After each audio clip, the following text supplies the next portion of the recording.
Hello दोस्तों, कैसे हैं आप सब। आशा करते बहुत अच्छे होंगे। आपका स्वागत है हमारे इस वीडियो में। आज हम जानेंगे फाइनेंशियल मिस्टेक का मतलब क्या है और 8 पॉइंट में इसको समझेंगे कि फाइनेंशियल मिस्टेक क्या क्या होता है। राइट, तो चलिए शुरू करते हैं बिना कोई देर किए हुए।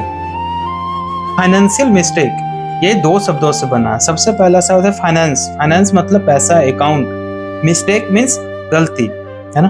तो यानी कि हम पैसे के बारे में क्या क्या गलत काम कर लेते हैं बिना सोचे समझे, उस पर हम लोग चर्चा करेंगे और इसको 8 पॉइंट में समझेंगे। सबसे पहली बात है कि फाइनेंशियल मिस्टेक है क्या।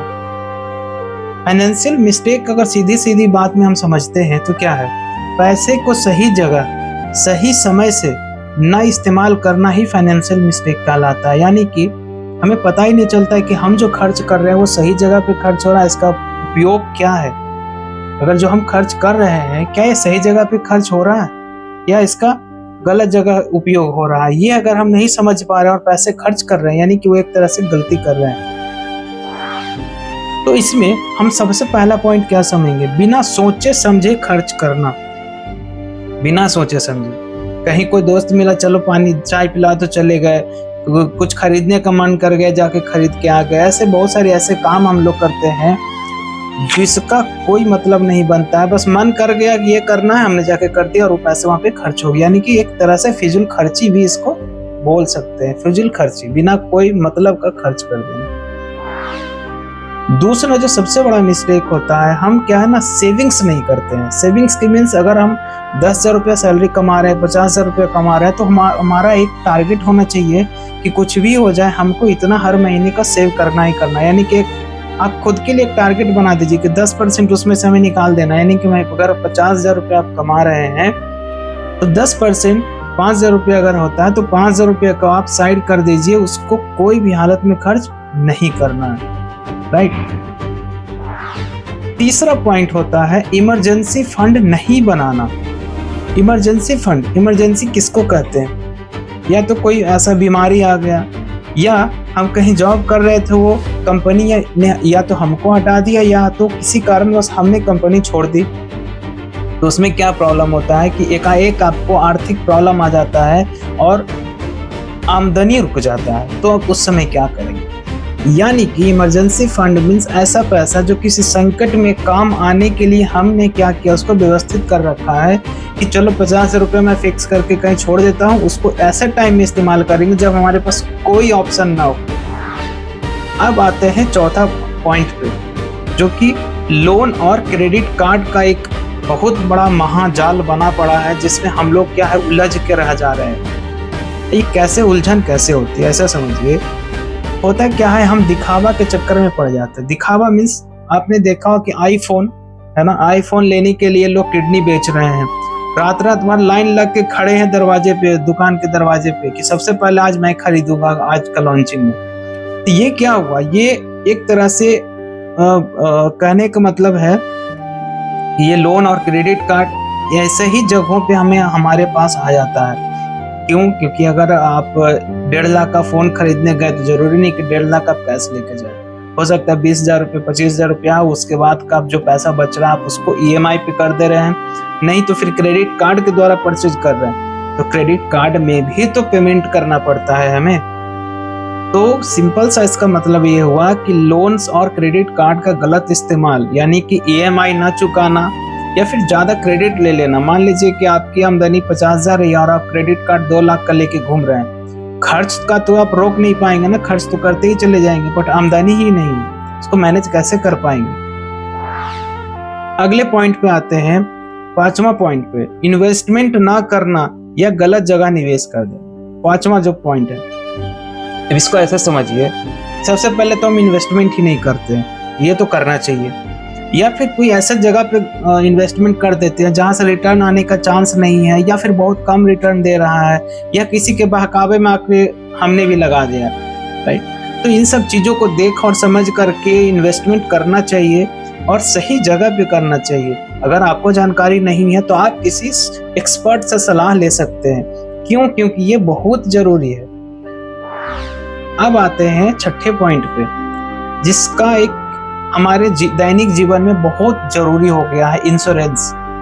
इंश्योरेंस यानी कि आप अपना कवर जरूर करें। पहला क्यों? क्योंकि आप एक ऐसे व्यक्ति हैं जो अपने परिवार के लिए कमा रहे हैं, उनको संचित कर रहे हैं, उनको आप सेव कर रहे हैं, है ना। परिवार को सेव करने के लिए आप पैसा कमा रहे हैं, लेकिन अगर आप ही ना रहेंगे तो कैसे होगा? मान लिया आपकी एक्सीडेंट हो गई तो कहाँ से करेंगे? तो उसके लिए इंश्योरेंस बहुत जरूरी है।